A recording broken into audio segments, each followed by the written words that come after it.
Merry Christmas and welcome to our annual year-end show. Joining us today is Education Team Lead Geoff Johnson, who'll be sharing his top 10 year-end tips for 2012. Let's get started with the countdown. Hi, it's good to be back with you again with 10 new tips for 2012. And we did this before in 2009. If you haven't seen the podcast of Top 10 Tips from 2009, I encourage you to go check those out too. But this year, our number 10 tip is to use the General Ledger Fiscal Year Closing Utility. Why? Because this one tip does 4 things for you automatically. It will roll over your chart of accounts from this year to the next year if you haven't created the chart yet. It will roll up the transactions of our income and expense accounts into their respective closing accounts, and it will give you a report showing that activity. And then it sets the opening balances for the new year automatically, which is a great tool there. And it will give you the option to close your current year and open the new year for transactions, so it will prevent making transactions into the prior year by accident. So that is our first tip. Use the General Ledger Fiscal Year Closing Utility. All right, our number 9 tip is only for those that have a fiscal year equal to the calendar year.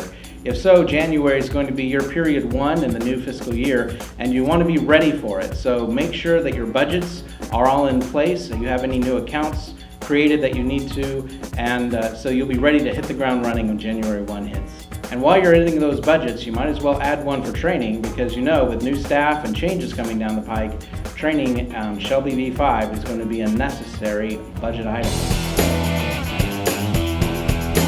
Our number 8 tip is about contributions. If you do an annual pledge, then you probably also have annual purpose codes, and it's time to get those purpose codes created for 2013 so that you can take the pledges and get them entered and be ready to go. Number 7 tip is about accounts payable 1099s. If you have worked with them before, you know that the federal government requires that you send a 1099 to any vendor whom you've paid $600 or more in a given year. How do you find them? Well, the contractor's report in the AP will help you identify the vendors who require a 1099, and then you can go back into their invoice information and update their 1099 status as necessary. Make sure all the vendors who need a 1099 are marked with one so you can generate the report and get it out in January. All right, tip number 6 is about membership. And not a financial module, but there are still some cleanup activities that should be done on a periodic basis, such as purging names from the membership module that are marked for deletion, maybe deleting unreferenced names from GlobalFile. So on an annual basis, around the turn of the year, it's a good time to make your database lean, clean, and ready for 2013. Well, we are almost out of time for this show. Geoff Johnson will be back for part 2 of our top 10 year-end tips for our next show. Support Manager Chris Benson joins us now. Chris, do you have anything you'd like to share with our viewers about year-end? Greetings from Shelby Support. Yep, we are approaching year-end, and we do have a couple items that we'd like to remind you of.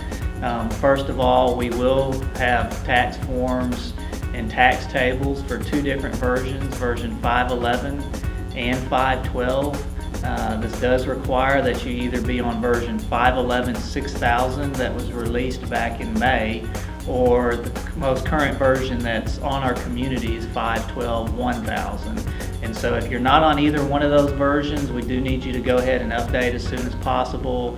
We could find ourselves in a similar situation to what we were in last year, with last minute changes being made to tax tables.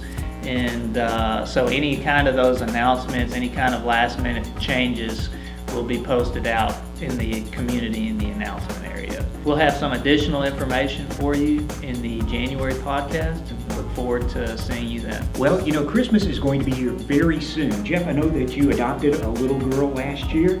Do you have any Christmas thoughts that you'd like to share with us before you go? Christmas is going to be completely different this year than last year. Last year, Destiny was 6 months old. She wasn't walking, she was just crawling. And so we didn't actually change a whole lot about our Christmas routines with Destiny around last year, except just to focus so much on her. But this year, she's 18 months old.